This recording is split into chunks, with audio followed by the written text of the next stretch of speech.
What's up, everybody? Zombie Collector Hassan.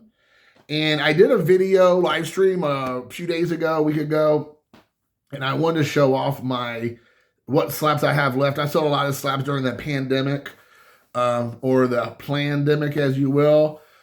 And so this is what I have left. So obviously those are out of my collection. But before, I worked with one of our fellow community members doing a bunch of PSA submissions, and they all came back during the pandemic and all that, the CVID. And so like I said, I flipped those, quite a few of those. I had a lot of basketball, a lot of mid-level to upper level, like 80s and 90s stuff that I sold that I had high grades on. Some stuff I got lucky, so I did pretty well. I sold some stuff for my dad. But this is what's left of those PSAs. I think, and there may be another box somewhere I might be missing of more PSA slabs, but anyways, let me get into it.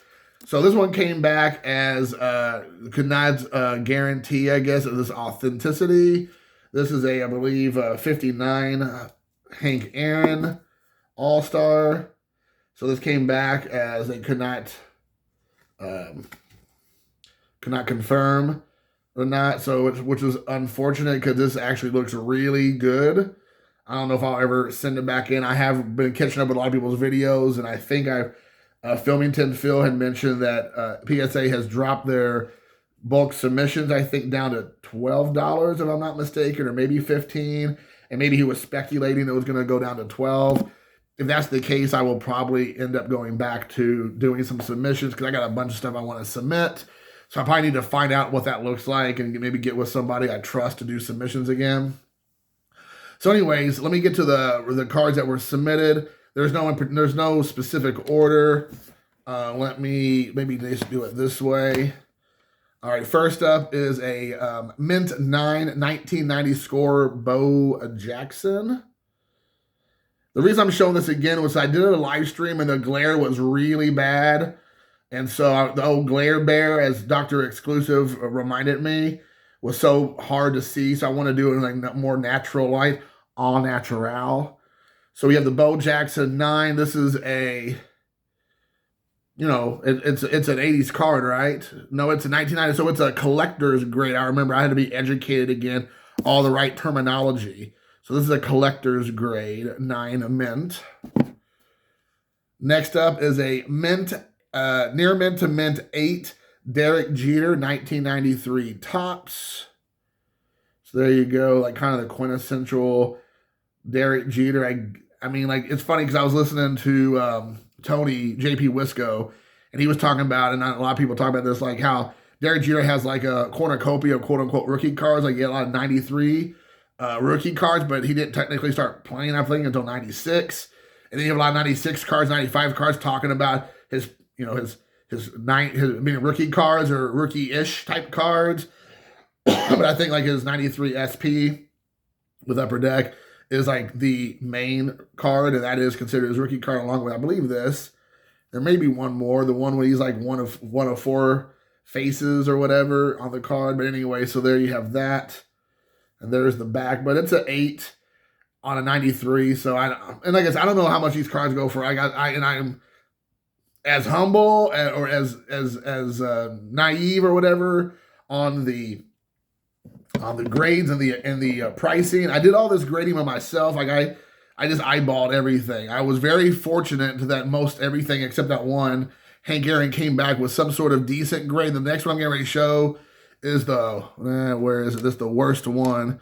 Let me show. I think that's the one. Yeah, the one I'm going to show next is the worst one. Everything else was a lot better than I thought. But as you all know, I'm by no means God's gift to grading. I eyeballed everything. As you can see, I have terrible eyesight. I got 4 eyes. So the fact that most of the stuff came back as a 9, 10, and an 8 that was more modern stuff, to me, that's a win for somebody who doesn't really know a lot about the grading and how to really look at things, like the Phils and the Micos in the world and the Wesker Griff's Ed and all that. Even the Bob Lewis's, if you will. So the fact that I was able to get back pretty good grades for someone who doesn't do this at all, really, I felt very blessed, quite frankly. And I guess I don't know the price. I don't know if I spent more money on the shipping and the grading, or if these are actually worth a lot of money of any kind. I don't know. Next up, there's the one that's probably like $5. Is the lowest one is the Barry Bonds 1987 Don Russ, the near mint 7. You know, it is what it is. You know, I look at it now and I can see there's some, you know, some issues with the corners. You see some white, maybe some chipping of the paint on the black. Like I said, it is what it is. I mean, you know, I'm not too worried about it. You know, you win, you lose, you win some, you lose some. Here's a 2003 Donruss Ichiro Elite Series Mint 9, numbered to 2500. So there you see that. So I think this looks really good. I love the Elite Series. I've always been a big fan. There you see the number on the back. Old Ichiro there. But as you all know, I'm a big Ichiro fan. So if I can get Ichiros graded, I will get them graded if I think they're going to look like, again, hopefully 9s or 10s. You know, 9s are, well, the 9s are collector grade, and 10 is, of course, what you want. That's like the premier. But if you can get the decade that the card was graded at, the grade is the same decade. So if it's an 8's and 8, the 70s and a 7, the 60s and a 6, that's the collector's grade. Just in case you need some education out there. I'm out here to help you all. This one was really cool. Again, I was really thrilled that I got this as a Gem Mint 10, a 2001 UD Evolution E card of Ichiro right there, or Ichiro. But again, I'm just thrilled that, you know, that foil card was a 9, the one I was in the Donruss. This right here came back as a 10. And it was, I didn't scratch it. See, it was so tempting to scratch it off, but I chose not to. It definitely would not have come back as a 10, I'm sure, if that was the case. But I was really thrilled that this came back as a 10. All right, next up. And this is another one I was really happy about. I feel like, I know this is probably not technically his rookie card. I know his 89 Upper Deck is the quintessential, and then he has a Donruss as well in the 89, and the Topps trade, I believe. But this one I don't ever see that much of, and again, I'm not trying to be like, this is like some super expensive card. Again, I have no idea. But the 1989 Donruss Rookies of Ken Griffey Jr., this came back as a 9 mint, and this card looks beautiful. I know I'm going to say this a lot, but I'm very... Quite frankly, I'm kind of proud of myself that I was able to take cards, take a look at them, and go, you know what? That should do okay. You know, it's not going to be God's gift. I'm not going to get Gem Mint 11s on every one, but, you know, I think this is one of his best-looking cards. And the fact that I don't hardly ever see this card graded, and maybe it is. Maybe in the last 2 years when I haven't been keeping up, there's a bajillion of these now out there, and this is like no big deal. There's like a 5,000, 10,000 9s of that card, but I felt like at the time there was not very many. This is a cool one. This is a really cool one. A 1972 Topps Near Mint 7 Johnny Bench. So this is a collector's grade, as the kids would say. It's a beautiful card. It feels very 1970s. Ooh, ooh, ooh, ooh, stay alive, stay alive. Now that's a more like later 70s, but you know, you're picking up what I'm laying down. So there's the back. And like I said, I'm showing these cards again, guys, because when I did do the live stream on my back one, it was in the evening. The light's right behind me, right here. This light here. Where is it? That light right there. It's so bright. The glare was terrible. So I think a lot of people couldn't really see the cards. So I'm trying to show them on here, be a little bit better. I'm not spending too much time talking about it because I do want to keep moving, keep the train going. The next up is a number 9 again. I was very happy with this. Mint 9, 1987 Fleer Bo Jackson. Right there. Oh, Bo knows baseball. So there is that. So again, that is higher than the collector's grade, as you hear. And I always like the Fleer set. I always think they look really good. The 87 Fleer set has quite a few, I think, rookies in it, if I'm not mistaken. I think, is Maddox an 87? And McGuire, I believe, also has an 87. And maybe he's an 86 too. And I don't know. There's a handful, I think, of 87 guys in here that that you see quite a bit pop up. So that was cool to get that one. This is a cool one here. This is his rookie year. And then this is a 1954 Tommy Lasorda rookie card. So a 2 is a good. This and the Johnny Bench and this one and then all the rest of them, except I think 1 or 2, are all from my dad. I shared this during the video, the live stream. My dad's been a collector and he does auctions all the time. He's always been in auctions. So he'll just do one of these, I'll buy everything for $50 or $25, like all these boxes of cards, at these auctions. And he didn't even know the stuff he had. So him and I one day were going through his cards in the basement. I mean, I'm like scratching a 1/58th or something of what his collection must be. And I was like, Dad, you got some really cool cards. They're not the best shape in the world, but getting them slabbed and this authenticated would be cool. And sometimes they can go for some decent money if you want to sell them. And he's like, yeah, we'll sell a couple. We'll keep a couple, whatever you want to do. Basically, he's like, they're yours, Jason. You know, if you sell them, give me the money. If you don't sell them, you just kind of hold on to them. For years, he's never asked for these back. And I always tell him, hey, they came back great. And he's like, yeah, well, this, it's whatever. And I'm like, thanks, Pops. You're the best. So there it is, 1954, the year my dad was born. Oops, this is upside down. So there you got that. As you all know, I'm a big Brooklyn Dodgers fan. Tommy Lasorda is kind of like the heart of the Dodgers for all those years as a manager. And that was like a big thing there.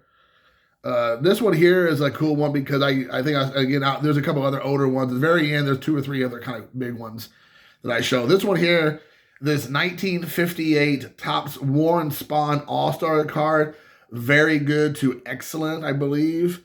Right here, it's a 4. So again, this is a 50s card, so this is below collector's grade, but I think it's actually a really pretty looking card. The blue and the red's pretty still kind of popping lock over here. It's popping and locking over here. But this is going to sound kind of questionable, but there's a guy on Facebook Marketplace like 8 years ago, and he had a binder. He just posted some pictures of a bunch of vintage older cards. He had a Yogi Berra. He had some older Yogi Berras. He had this card. He had that Hank Aaron card, a handful of other, just like, and amongst this, a bunch of other stuff that his uncle left him, and he was trying to sell it. And I was like, I'll give you for that whole binder, and it was filled with vintage cards, $25. So like on a day, like a cold, snowy day in January, February, 7 years ago, I met him in a parking lot at like some gas station around my house here in Indiana. I met him in a parking lot. We exchanged some money, exchanged some cards.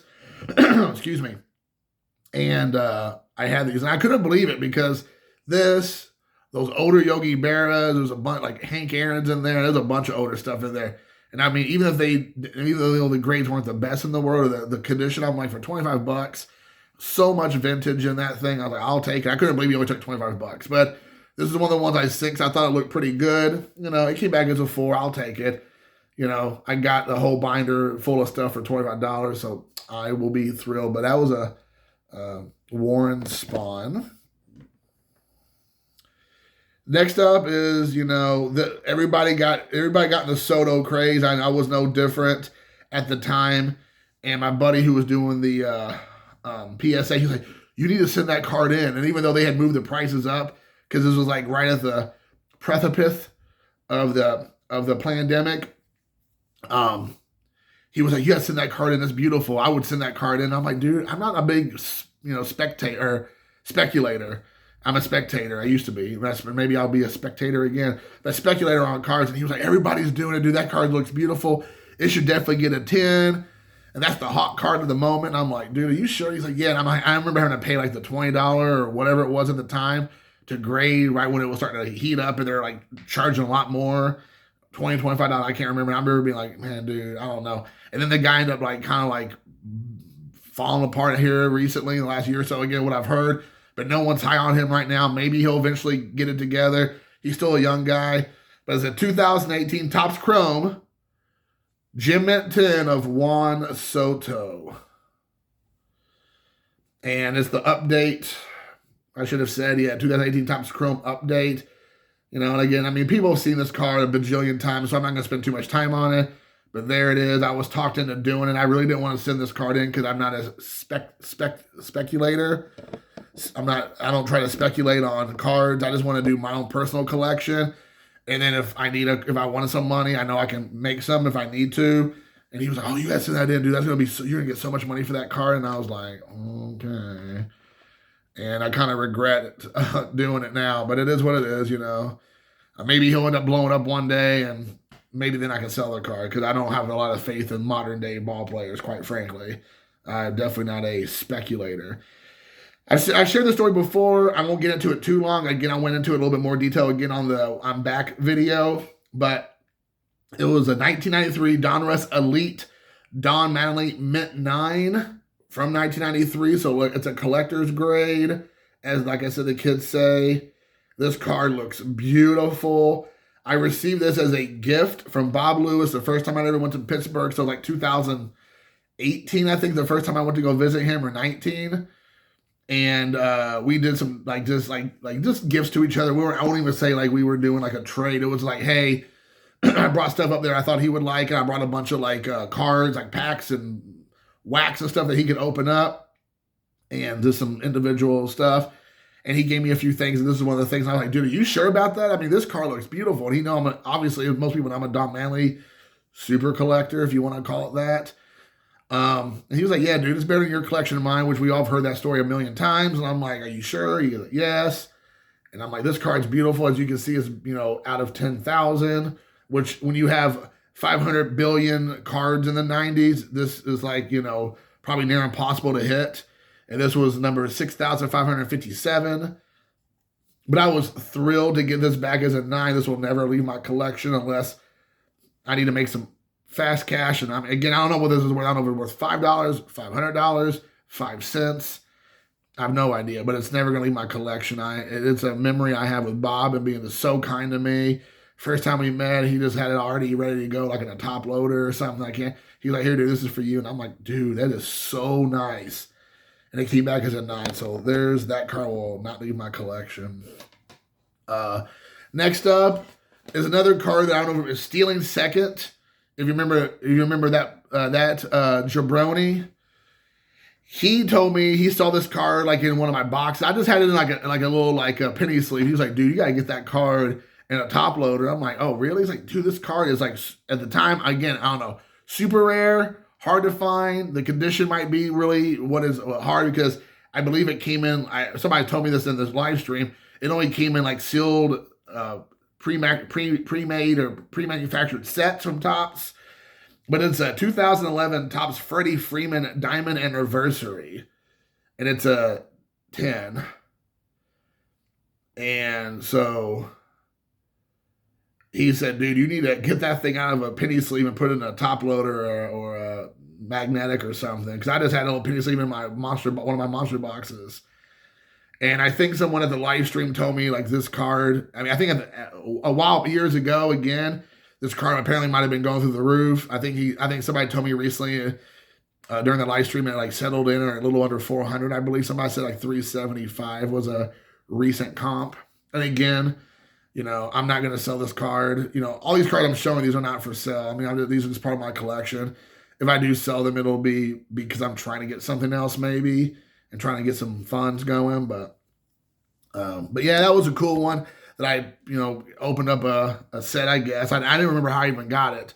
And I was like, oh, this is cool. This is really, this is so shiny. And so I decided to keep it. So the next up is a Pour One 1956 Jackie Robinson Whiteback. So as you can see here, the image is really, there's a crease in it. It's obviously all kinds of like the white, the paper. I don't want to say paper loss, but like it's just like deteriorated. And this is one of those cards in my dad's, box. He just like laying around. And I was like, Dad, this is Jackie Robinson. I think it's like a what? It was a 56. So it was like a 4th or 5th year. When did he start? On 46, I believe. So yeah, 10 years. I guess it's 10 years. And I guess if you were thinking about a 10-year card, I guess if you started in 46, if that's when he started. Anyways, I can't remember when he first started Major League Baseball, MLB. But anyways, it's I knew obviously it was not going to grade well. I send that in going, oh man, I was hoping to maybe just get an authentic. It gave me a 1, and again, I have no idea. This card will not leave the collection. It's a memory with my dad. These next 3 cards, along with that Tommy Lasorda, these are memories with my dad. Me and my dad in his basement going through cards. It's like reliving my childhood with him when I was like, 10, 10, 11-year-old, 12-year-old kid, just going through cards, spending time with my dad, talking about baseball, like showing each other what we found.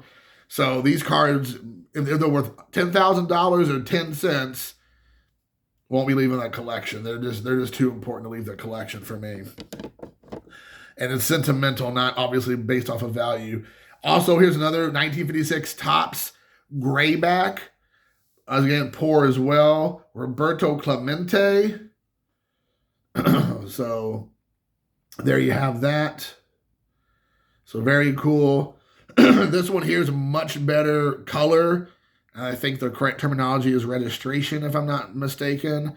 But as you can see here, there's some paper loss right here. The corners are super soft and rounded. The back looks pretty good. Again, there's creasing around the corners. The whole top, bottom, and the sides show like a lot of like wear. There's not a lot of creasing, quite honestly. And again, the color is really, feel like it's overall, the color is pretty good on this card. I mean, again, you have the darker player and the dark hat for the Pittsburgh Pirates and all that. If it's that whitening or whatever, like that paper loss or like, whatever that just kind of like damaged card, you would see it so really like on the Jackie Robinson, it'd be a lot more difficult to kind of explain or excuse. But this one's actually pretty good, I thought. So pretty happy about that. And the last card was a really cool one. This is a 1954, like the Tommy Lasorda, also a rookie card. It's I believe it's fair, 1.5 rookie card of Al Kaline. So there you have it, an Al Kaline. Great looking card. I couldn't believe when I found out, like, Dad, I think this is Al Kaline's rookie card. And he was like, oh, really? This is the year my dad was born, again, 1954, as well as my mother, who was born in 54. But I just couldn't believe it. And again, the card has its issues. There's really soft corners, little bent up corners, I believe, everywhere. There's a little bit of paper loss as well. Barely, but you see a little bit on the back. But I thought, again, the color overall was really good. There's like some creasing or some bent, something like here with that. But everywhere else, I thought overall it looks pretty good. And again, I'm not trying to talk myself into making this card bigger than it is. I'm quite aware of what I have in my hand. I'm quite aware that I'm very fortunate and blessed that my dad was just like, just take these cards. I'm probably never going to be able to afford anywhere near these cards in the secondary market on eBay or in a card show, because it's going to be way on my price range, even at these lower grades. But to have him in my collection, just because, again, memories with my pops, that's the ticket. So guys, hope you all enjoyed. I know this is kind of long-winded, but you all know me. Hope you all enjoyed the video. Let me know what you think below, how the grades were, what were some of your favorite cards in there, and just maybe some memories you have of either grading the cards that you have in your collection that are similar, or some of your favorite PSA grades or like surprises you might have had using PSA. Like you thought the card's going to come back as a maybe 3 or 4 on a vintage and it came back as a 5 or a 6, or you're hoping it was going to be a 10 and it came back as a 7, or maybe just share some of those experiences. That'd be cool. So until next time, guys, I really appreciate you all watching. We'll see you again. Zombie Collector out.